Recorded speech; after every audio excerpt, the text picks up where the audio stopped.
la Victoria de Samotrace. Es una escultura que se encuentra en el Museo del Louvre en París. Y esa estatua como tal representaba a Nike, o Nike, la diosa de la victoria. En la mitología griega, Nike, en griego, esa es la palabra griega, Nike, en la mitología griega, esta diosa representaba, como mencioné, la victoria. De hecho, ese es el significado de Nike, victoria, el significado de la palabra, de lo que significa Nike. Y se la representaba a menudo como una pequeña escultura alada en la mano de otro dios más importante, como Zeus o Atenea, y que simbolizaba como tal la victoria, la diosa de la victoria. Y ella era quien en la mitología griega presidía las competiciones atléticas en las disputas militares. Fíjese bien, competiciones atléticas y disputas militares. Dos contextos donde los que están envueltos están buscando ¿qué? La victoria, están buscando ganar. Así que recurrían a la diosa Nike para ver si ella entonces les daba el favor y les daba la victoria. Esta en particular, esa escultura fue erigida para conmemorar una victoria en una batalla. Los historiadores confligen en dos fechas, pero el propósito es el mismo, que era para conmemorar una victoria en una batalla. Ahora, ¿qué tiene que ver con el signo que vimos al lado? Bueno, se dice que esa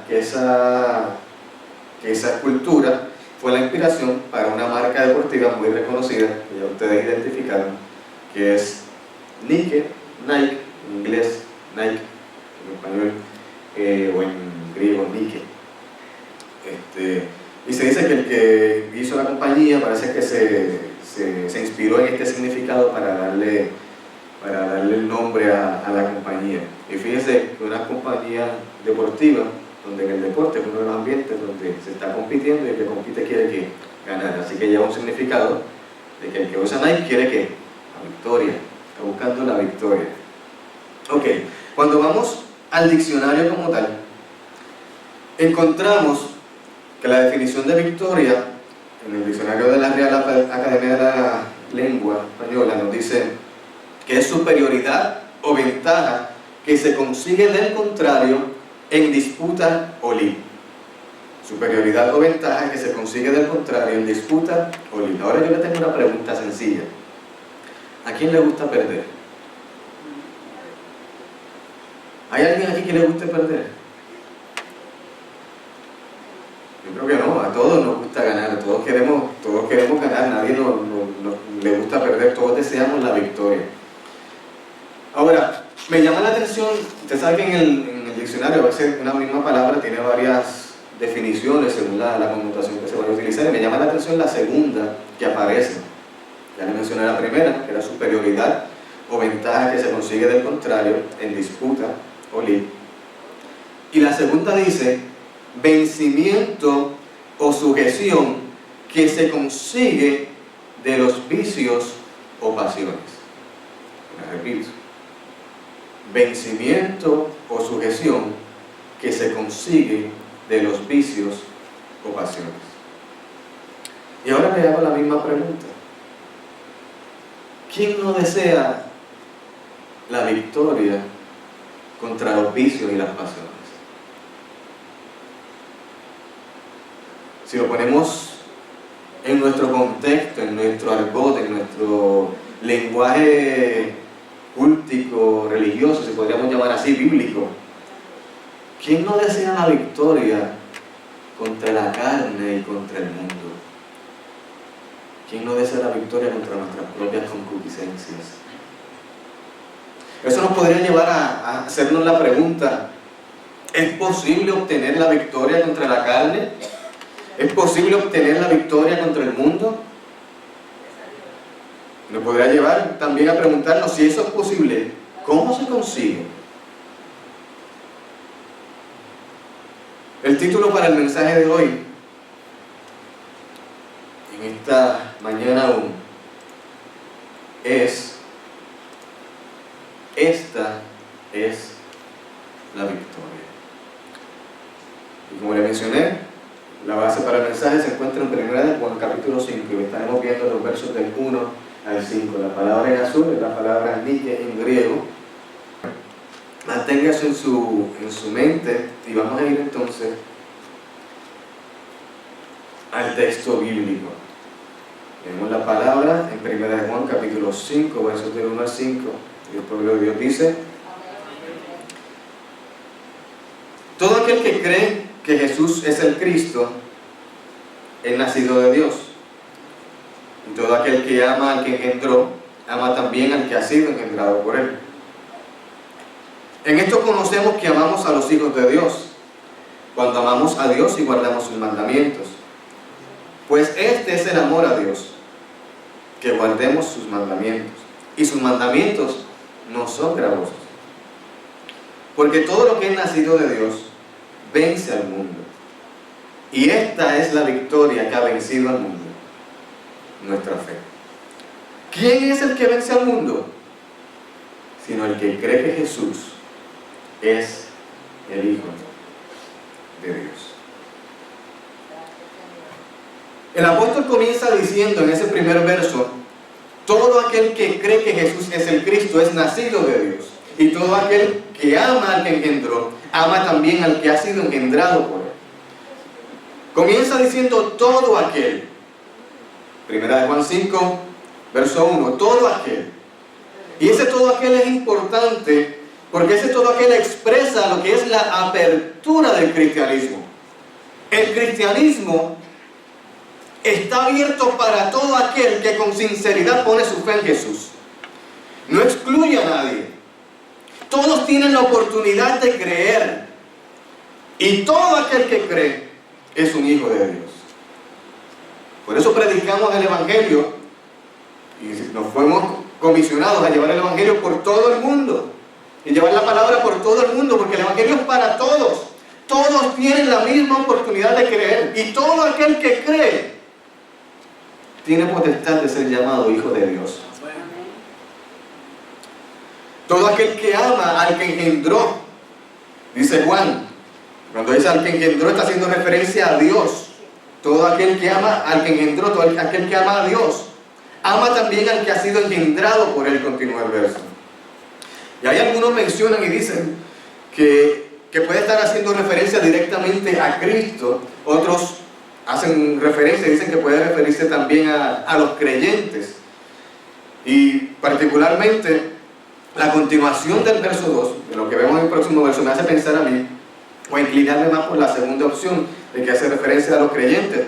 Pero no obstante, cuál sea la interpretación en ese pedazo, no hay contradicción en lo que se estaría diciendo, porque como hemos visto ya anteriormente, en lo que Juan nos ha estado hablando a través de toda la carta, y ahora nos va a volver a plantear otra vez, quien ama a Dios, ama a su hermano.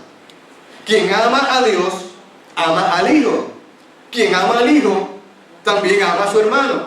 Así que independientemente, por todos lados vamos a caer en lo mismo: amar a Dios, amar al Hijo y amar al hermano. Es una relación que no se puede evitar. Y es precisamente lo que desea señalar Juan nuevamente. Y él continúa diciendo en el verso 2: en esto conocemos que amamos a los hijos de Dios, cuando amamos a Dios. De modo que si deseamos demostrar nuestro amor a Dios, debemos demostrarlo también hacia nuestros hermanos. Pero Juan añade algo adicional aquí, y es que él dice al final del verso, él dice: en esto conocemos que amamos a los hijos de Dios, cuando amamos a Dios, y termina diciendo: y guardamos sus mandamientos. Juan añade guardar sus mandamientos como parte, como señal de nuestro amor a Dios. Queriéndonos decir entonces que amar a Dios implica también estar dispuesto a someterse a Él. Que amar a Dios significa entonces también estar dispuesto a alinear nuestros pensamientos, a alinear nuestros ideales, a alinear nuestra forma de pensar con lo que son sus mandamientos y sus preceptos. Amar a Dios es dejar que Él dirija lo que debe ser mi comportamiento. Y como veremos más adelante, amar a Dios también es llegar a ver la obediencia como algo deleitable, como algo dulce. De hecho, así es como continúa Juan diciendo en el verso 3. Pues este es el amor a Dios, que guardemos sus mandamientos, y sus mandamientos no son gravosos. Es decir, el amor por Dios no se queda en palabras. Más allá de palabras bien intencionadas, el amor por Dios se manifiesta en acciones determinadas, que se demuestran precisamente en nuestra obediencia a los mandamientos de Dios. Si nosotros lo decimos, lo expresamos, hablamos y decimos amo a Dios, lo cantamos, pero no se queda solamente en palabras, se manifiesta a través de acciones, específicamente acciones que se demuestran en la obediencia. Este es el amor, entonces, dice Juan, que guardemos sus mandamientos. En ese sentido, entonces, el amor no es sentimental, no está basado solamente en sentimiento, no tiene como fundamento el sentimiento. Y con esto lo que quiero traer y decir es que el amor a Dios no depende de cómo me siento. Imagínense, si lo hablamos de forma general, si el amor que demostramos en las relaciones interpersonales lo basáramos en los sentimientos, como dicen por ahí, estaríamos fritos. Porque imagínense una pareja, un matrimonio, basando el amor entre ellos en cómo se sienten. Ya de por sí la tasa de divorcio es alta. Imagínense cómo iría a subir más. Porque hay roces, porque hay problemas, porque hay situaciones, porque no todos los días me levanto por el lado derecho o izquierdo, dependiendo si usted es zurdo o derecho. Pero usted sabe lo que quiere decir el dicho o la frase. No todos los días estoy con el mismo ánimo. No todos los días me siento bien. No siempre reacciono de la misma manera ni de la mejor manera.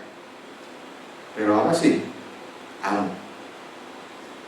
Amo a mi esposo, a mi esposa, a mi padre, a mi madre, a mis hijos. Por más cabezón que sea, le dije las cosas 20, 30 veces y sigue haciendo lo mismo. No me siento nada bien con él, pero lo amo. No me siento nada bien con ella, pero lo amo. Así que en ese sentido, el amor no se basa en sentimientos. Claro que hay sentimientos envueltos que se manifiestan, que se demuestran, pero no se basa como tal en él. El amor no es sentimental, sino que es orientado a la acción. Tanto por parte de Dios como por parte nuestra, como veíamos el domingo pasado. Esa muestra del amor de Dios, de que cuando Él nos amó, actuó y entregó a su Hijo para perdón de nuestros pecados. Ahora, puede ser que por diferentes circunstancias nosotros nos veamos o nos sintamos tentados a abrigar la falsa idea de que la obediencia a los mandamientos de Dios, que es lo que está diciendo Juan, que este es el amor, que guardemos sus mandamientos. Puede ser que nos veamos tentados a abrigar la idea, la falsa idea de que los mandamientos de Dios, que la obediencia a ellos es una carga. No sé si en algún momento usted se ha sentido así. Además, no sé si ahora mismo se siente así. O no sé si ha conocido a alguien o ha habido un momento en que haya hablado con alguien donde usted le va a hablar de Dios, le va a hablar de la iglesia, de seguir a Cristo, y la reacción de la persona sea como que es que seguir a Cristo, tantas cosas que tengo que dejar, es que tengo que dejar esto, es que esto es no, y que no para acá y que no para allá, y todo como si fuese una carga, como algo pesado. Y Juan, conociendo esto, él desea adelantarse aún a nuestros pensamientos. Y cuando Él está hablando, Él nos habla y nos dice, este es el amor, que guardemos sus mandamientos. Pero termina el verso diciendo, y sus mandamientos. Si acaso te pasa la idea, si acaso te ves tentado a pensar que seguir y obedecer los mandamientos es algo pesado, déjame decirte que sus mandamientos no son gravosos. Los mandamientos de Dios no son pesados. De hecho, Jesús se lo enseñó a los discípulos. Mateo 11:30 le dijo, porque mi yugo es fácil. ¿Y qué? Y ligera mi carga. Oye, usted se lo sabe, qué bueno. El salmista también dice, Salmo 119, 47, y me regocijaré en tus mandamientos, los cuales he amado. No dice, y soportaré tus mandamientos, o me resignaré en tus mandamientos, los cuales estoy soportando.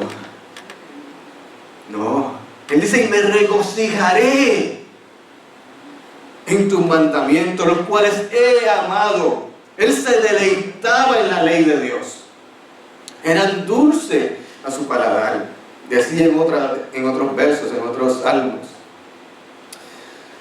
Pablo también expresa en Romanos, y es por eso mismo que Pablo lo puede expresar y decir que según el hombre interior, él decía, según el hombre interior, yo me deleito en la ley de Dios. Podía deleitarse en la ley de Dios. Así que nosotros como cristianos nos deleitamos en obedecer a Dios. Nos gozamos en seguir sus mandamientos, en obedecerle. Son de bendición, de cuidado para nuestras vidas. Ahora Juan continúa diciendo en el verso 4, porque todo lo que es nacido de Dios vence al mundo. Y esta es la victoria que ha vencido al mundo: nuestra fe. Y hay varias cosas que se podrían mencionar aquí. Para comenzar, dice que todo lo que es nacido de Dios.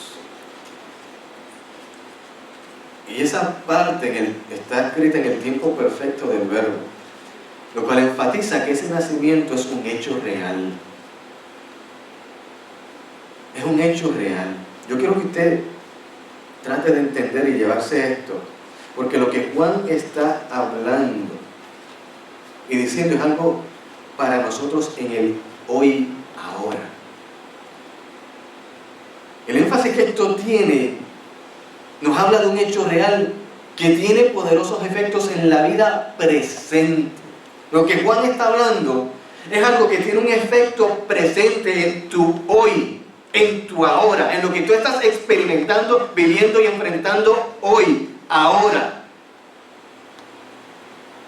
Y él dice que aquel que ha nacido, eso es un hecho real con poderosos efectos en la vida presente. ¿Cuál es ese poderoso efecto? Él dice que lo que ha nacido de Dios vence al mundo. La victoria sobre el mundo, no en el futuro. Está hablando de un presente. El creyente, amado, ya recibió su victoria inicial cuando aceptó a Jesucristo como su Señor y Salvador. Inicial, porque esta victoria sigue, continúa día tras día. Es más, el hecho de que tú hayas llegado aquí a este lugar y estés aquí, ya es un anuncio para nosotros de la victoria que estás experimentando en Cristo. Porque podrías estar en cualquier otro sitio. Tú podrías haber quedado dormido. Te podrías haber quedado viendo televisión. Podrías haber hecho cualquier otra cosa. Pero el Espíritu de Dios que está en ti, que mora en ti, está trabajando en tu vida, te está moviendo, te está ayudando para vencer cada día el mundo que está a tu alrededor. Y te mueve y te trae y te hace sentir sed de Dios y querer venir y sentarte aquí y participar y estar y sentarse en la mesa a comer la palabra. Porque está obrando en ti para vencer el mundo. Hoy está haciendo eso en tu vida ahora, en medio de lo que estás enfrentando. No estás aquí porque es una costumbre, es el Espíritu de Dios obrando en ti, moviéndote, uniéndote al cuerpo de Cristo, obrando en ti tu victoria. Gloria a mi Dios, santo es. Quienes han experimentado la regeneración, el poder espiritual de Dios en su vida, vence al mundo. Y como decía, está en tiempo presente, porque es una experiencia continua, eso expresa continuidad y una experiencia continua de nuestro día a día. Ahora mismo, como mencioné, estás venciendo al mundo. Y debemos recordar que cuando decimos mundo, estamos refiriéndonos a esa influencia de un mundo espiritual que nos dice Efesios 6:12. Principados, autoridades, gobernantes de tinieblas y espíritus de maldad en lugares celestiales, que influyen todo a nuestro alrededor y que están tratando de atacar tu vida. Pero Él está diciendo que aquel que ha nacido vence al mundo. Cuando hablamos del mundo, estamos refiriéndonos a la influencia a nuestro alrededor de una sociedad que está organizada y funcionando apartada de Dios, precisamente porque está influenciada por estos principados y autoridades y gobernadores de las tinieblas. Y esa sociedad influye y presiona sobre nuestras vidas. Una sociedad apartada de Dios. Y nos referimos a ello cuando decimos mundo, nos referimos también a todo aquello que se opone, por lo tanto, al cumplimiento de los mandamientos de Dios. Lo que Juan me está diciendo, que el que ama a Dios guarda sus mandamientos.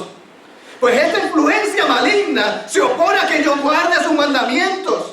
A ese mundo me estoy refiriendo, a todo lo que se opone al cumplimiento de los mandamientos de Dios y a que mi amor sea expresado hacia Él. A lo que me aparta de Él en este mundo. Cuando hablamos de mundo, estamos hablando de nosotros también, de nuestra carne, nuestras concupiscencias, nuestros deseos. Vencer al mundo, amado, significa derrotar en nuestra propia vida todo aquello que está en oposición a Dios. Significa cumplir con el precepto para que no pequéis, que Juan nos decía en el capítulo 2, verso 1. Y aquí llegamos a un punto neurálgico, porque debemos entonces preguntarnos si realmente creemos que creer que Jesús es el Hijo de Dios me da la victoria. Si realmente en medio de lo que estoy viviendo, y quiero que lo piense bien, piensa en lo que tú estás viviendo y experimentando ahora, y cómo el hecho de creer que Jesús es el Hijo de Dios. Juan termina la porción en el verso 5 con una pregunta retórica, diciendo: ¿quién es el que vence al mundo? Y él mismo da la respuesta. Es una pregunta retórica porque tiene la respuesta, él mismo la da. ¿Quién es el que vence al mundo? Sino el que cree que Jesús es el Hijo de Dios. Pero pregúntate ahora, en medio de lo que estás enfrentando, ¿cómo es que creer que Jesús es el Hijo de Dios me ayuda en lo que estoy enfrentando? ¿Cómo creer que Jesús es el Hijo de Dios me ayuda a vencer la tentación? ¿Cómo creer que Jesús es el Hijo de Dios me ayuda en mi dolor, en mi prueba, en mi angustia? ¿Cómo creer que Él es el Hijo de Dios? ¿Qué significado tiene eso? ¿Qué implica que Él es el Hijo de Dios para mi realidad? Porque Juan me está diciendo que ahí está la victoria. Es más, él dice: esta es la victoria. Esta es la victoria que venció al mundo. ¿Cuál?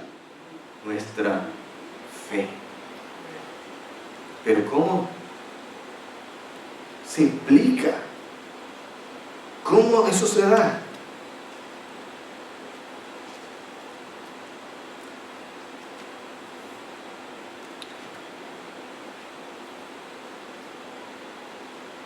A veces pienso, viendo algunos contextos a nuestro alrededor, entre nosotros como creyentes, que a veces dudamos de lo que dice Juan. Y creemos que creer que Jesús es el Hijo de Dios no necesariamente o no es suficiente para darnos la victoria, y que necesita algo adicional. Que sí, que yo creo que Jesús es el Hijo de Dios, pero hay algo más que hay que hacer, porque eso todavía no me da la victoria completa. Y se lo voy a poner de esta forma.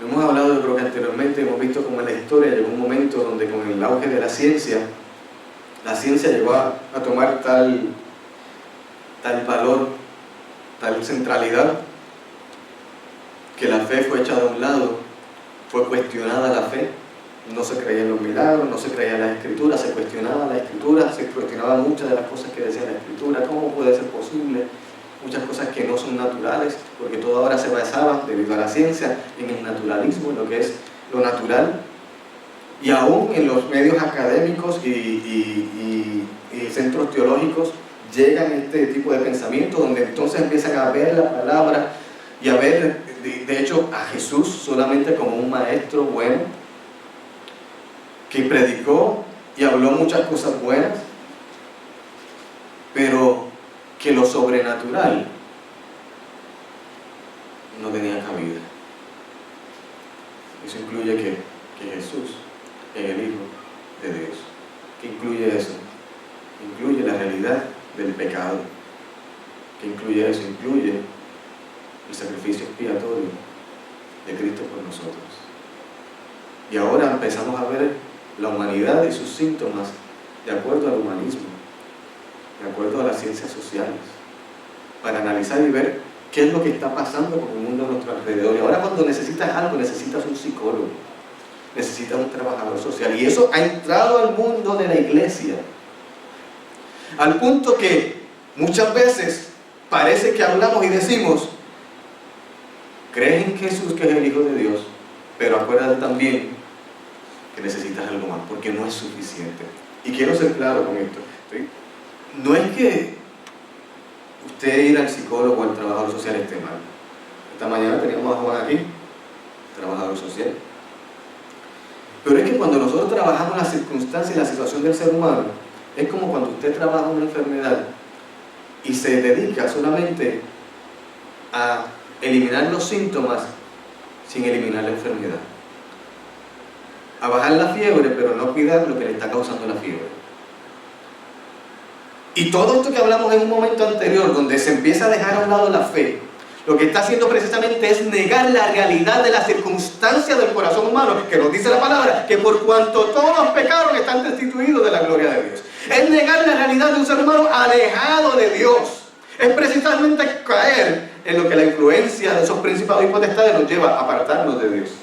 Y un mundo apartado de Dios, lo que busca es eso.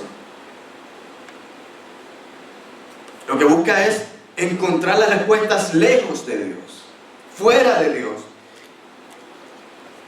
Pero nosotros como creyentes, y según las escrituras, las escrituras lo que nos llevan es a pensar y a ver que la realidad del ser humano, el mal que hay en el ser humano, por el cual existe tanto sufrimiento y tantas circunstancias que pasamos, está en última instancia enraizada en el estar lejos de Dios. Por lo tanto, lo que necesita realmente la cura del corazón del ser humano es la cura del pecado.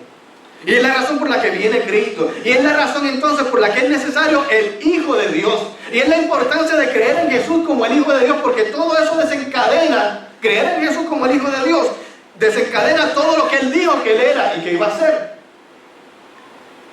Si Él no es el Hijo de Dios, en vano son muertos por mis pecados. No pudo haber vivido una vida santa, justa, para morir por mí, para redimirme de mis pecados. Pero si yo creo que Él es el Hijo de Dios, entonces todo lo otro va cayendo en su lugar. Ahora, ¿qué otra cosa perdemos con esto? Otra de las cosas las que vamos perdiendo con esto es la realidad de un evento y de un mundo espiritual, y una realidad espiritual y una transformación espiritual que ocurre en el ser humano. Cuando nosotros hablamos de que creo en Jesús como el Hijo de Dios, no estoy pensando ni estamos hablando de solamente obtener un conocimiento filosófico de que yo digo de que Jesús es el Hijo de Dios. Es que dentro de eso hay una realidad espiritual que está manifestándose, que está obrando, que va más allá, que es sobrenatural. Cuando Jesús le pregunta a sus discípulos, ¿quién dicen los hombres que soy yo? ¿Eres Elías? Un maestro, un profeta. Hasta que viene Pedro y le dice, oh no, tú eres el Cristo, el Hijo del Dios viviente. Y la respuesta de Jesús a Pedro, ¿cuál es? Bienaventurado tú, Pedro, hijo de Jonás, Porque no te lo reveló carne ni sangre, sino mi Padre que está en los cielos. Hay una realidad espiritual que se manifiesta cuando tú aceptas, cuando tú ves a Cristo como el Hijo de Dios, cuando tú crees en Él como el Hijo de Dios.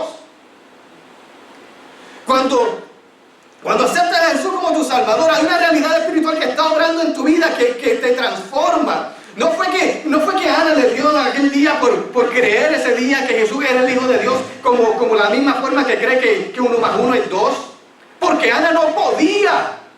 Pero el Espíritu de Dios obrando en cada uno de nosotros nos capacita y nos permite y nos abre los ojos para ver la realidad de nuestro pecado y de nuestra necesidad de salvación. Y cuando creemos, empieza a obrar una realidad espiritual que transforma la vida de la persona, que no se consigue por otro medio, que no ocurre de otra forma, que realmente libera y sana el problema del corazón humano, que es el pecado. Por eso Jesús le decía que le conoceréis la verdad y la verdad te hará libre. Y Él es la verdad.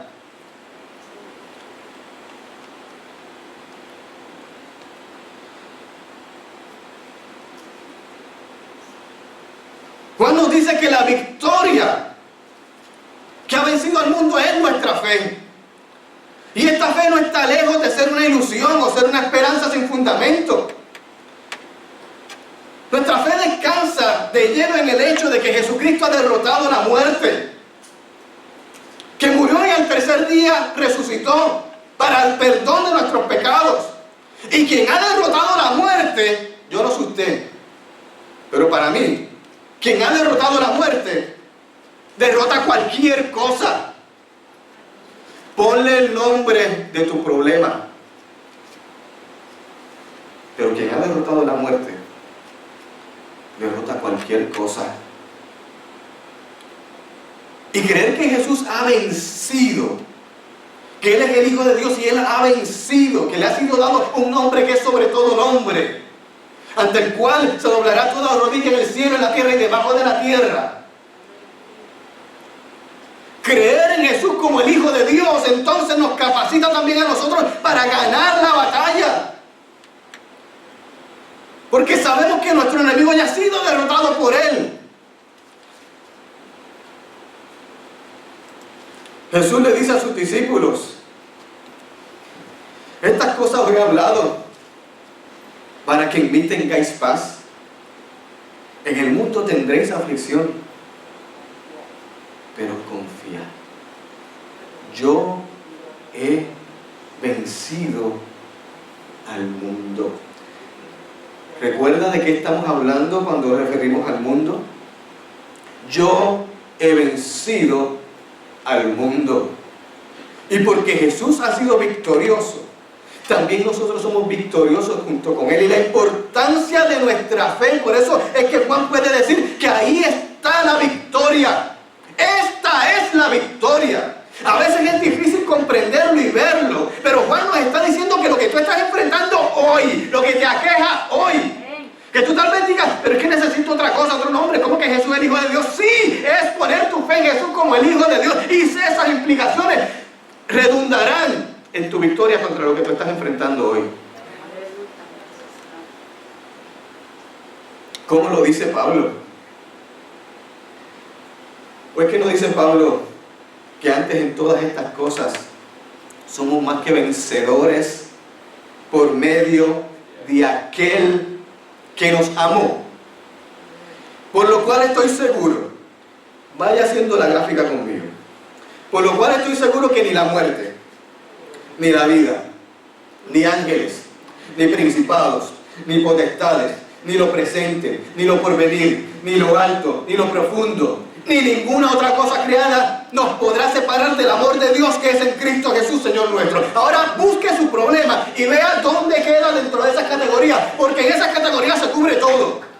Y cualquier cosa está cubierta ahí. Y me está diciendo Pablo que antes en todas estas cosas somos más que vencedores. ¿Cómo? Por medio de aquel que nos amó, dice Juan. Y esta es la victoria que tenemos, nuestra fe.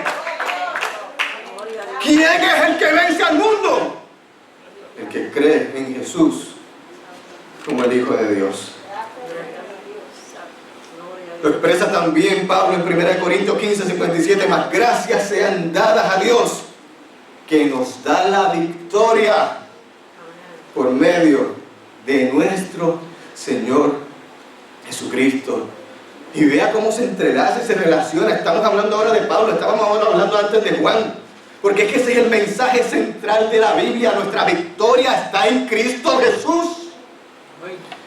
Y Pablo y Juan no le añade nada más. Esta es la victoria, nuestra fe. Y por si teníamos duda, al final lo aclara. ¿Quién es el que vence al mundo? El que cree que Jesús es el Hijo de Dios. Porque no es la fe en la fe. No es la fe en la nada. No es la fe como capacidad mía. Es la fe en Jesús. Nuestra fe trae la victoria en lo que estás enfrentando hoy. Porque está ligada a la victoria de Jesús, que Él venció ya. Y somos más que vencedores por medio de aquel que nos amó. Nuestra fe trae la victoria porque está ligada a la victoria de Jesús. Porque surge de nuestra nueva relación con Dios. Y porque está unida al poder del Espíritu Santo que mora en cada uno de nosotros. Jesús ya conquistó al mundo. Y debido a que los creyentes permanecemos unidos en Él, como nos ha estado llevando Juan a través de toda la carta de permanecer en Él, debido a que permanecemos unidos en Él, también tenemos la capacidad de vencer al mundo, como era vencido al mundo. Les recuerdo, Juan 16:33. Estas cosas os he hablado para que en mí tengáis paz. En el mundo tendréis aflicción, pero confiad, yo he vencido, no venceré. Yo he vencido. Ya Jesús obtuvo la victoria. Esta es la victoria de nuestra fe. Amén.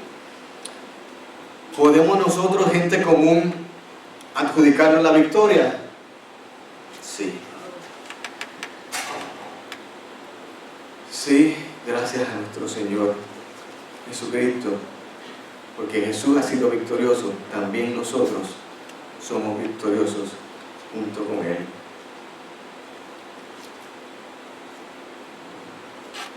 ¿Quién es el que vence al mundo? Sino el que cree que Jesús es el Hijo de Dios.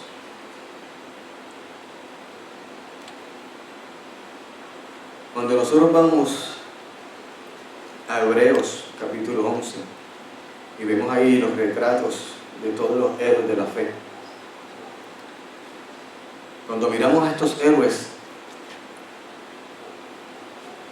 Moisés, Abraham, David, vemos todo lo que hicieron por la fe,